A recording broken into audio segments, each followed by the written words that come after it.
तो देखिए बच्चों, अभी हमने आपको क्वाड्रेटिक इक्वेशन को बताया कि एक छोटी सी समस्या ली हमने कि दो संख्याओं का हमें मल्टीप्लाई दे रखा था और दो संख्याओं का हमें सम दे रखा था और हमने उसको आगे ट्रांसफॉर्मेशन कर दिया एक क्वाड्रेटिक इक्वेशन में। अब हम एक डेली लाइफ से जुड़ी हुई समस्या को लेते हैं और उसको चेंज करते हैं क्वाड्रेटिक इक्वेशन में। कैसे चेंज करेंगे जरा देखिए ध्यान से। ये क्वेश्चन आपके सामने लिखा हुआ है। ये कह रहा है एक कॉटेज इंडस्ट्री, मान लीजिए ये आपकी कोई कॉटेज इंडस्ट्री है, सपोज करो ये हम कैसे करेंगे सपोज, ठीक है जी, ये हमारी एक इंडस्ट्री है। ओके, तो यहां लिख देते हैं हम कॉटेज इंडस्ट्री। ये कॉटेज इंडस्ट्री है और इस कॉटेज इंडस्ट्री जो प्रोड्यूस करती है सर्टेन नंबर ऑफ टॉयज, ये कुछ टॉयज बनाती है। तो मान लीजिए कुछ भी कैसा भी टॉय बना सकती है, गुड़िया वगैरह कुछ भी इन अ डे। देखिए वो क्या कह रहा है, the cost of the production of each toy in rupees was found to be 55 minus the number of toy produce. यानी अगर वो एक दिन में जितने भी टॉय बनाती है, मान लीजिए इसने सपोज करो यहां पर टॉय बनाए ऐसे करके, इसने मान लीजिए ये टॉय बनाए इसने, ठीक है, ये टॉय बनाया इसने,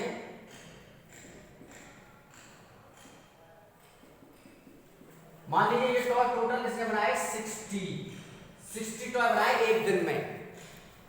तो ये कितने रुपए एक टॉय की कीमत, the cost of one toy, cost of one toy. तो कितनी रखेगा, क्या कह रहा है वो कि the cost of production of each toy यानी one toy in rupees was found to be 55 minus the number of the toy produced। यानी एक दिन में मैंने जितने भी यहां पर खिलौने बनाए उन खिलौनों में से 55 रुपए माइनस कर दिए जाएंगे। यानी तो एक खिलौने की कीमत कितनी बनी हमारे पास, 60 माइनस 55 बराबर 5 रुपीज। ओके, एक खिलौने की 5 रुपीज बन गई। अब एक खिलौने की कॉस्ट कितनी बन गई, 5 रुपीज, ठीक है, और बनाए कितने थे इसने, 60 खिलौने।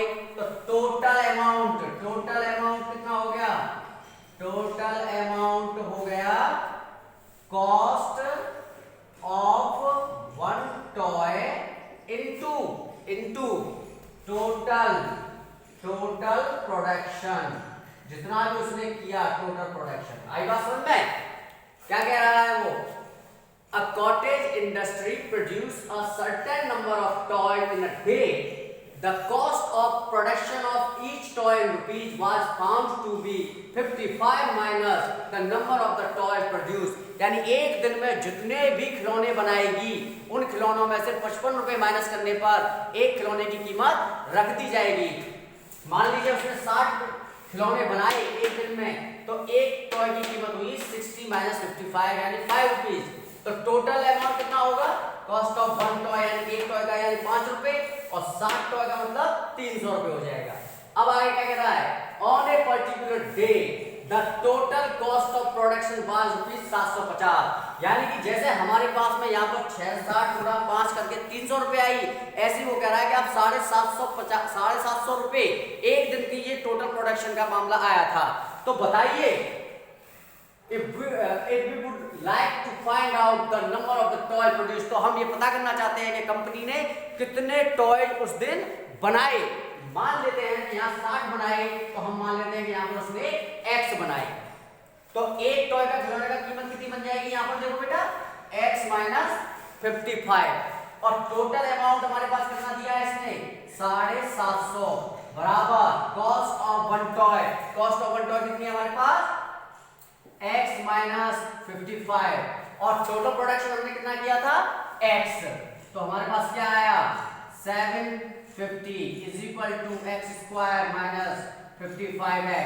इसको इधर ले जाएंगे तो x square minus 55x minus 750 is equal to 0। और देखिए ये क्या बन गया, ये बन गया आपका एक क्वाड्रेटिक इक्वेशन। तो इस क्वेश्चन को समझने का जो तरीका है वो हमने आपको बताया ये है, और इस क्वेश्चन को हमने किसमें चेंज कर दिया, क्वाड्रेटिक इक्वेशन में। और यही वो कह रहा है, क्या कह रहा है कि पहले तो हमें यह पता होना चाहिए कि उसने कितने नंबर, कितने टॉयज बना लिए, और फिर कह रहा है on that day represent the situation mathematically, और हमने इस सिचुएशन, पूरी सिचुएशन को मैथमेटिकली में चेंज कर दिया। आई बात समझ में? फिर समझ लीजिए एक बार कि एक कंपनी, सिंपल सी बात है, क्या कहना चाह रहा है कि एक कंपनी एक दिन में जितने भी खिलौने बनाती है, उन पूरे खिलौने की जो संख्या है उसमें से 55 माइनस करके एक खिलौने की कीमत रख देती है। तो किसी एक दिन उसने 750 रुपए का प्रोडक्शन दिखाया, टोटल अमाउंट जो दिखाया, तो हमें यह बताना है कि उस दिन उस कंपनी ने कितने खिलौने बनाए।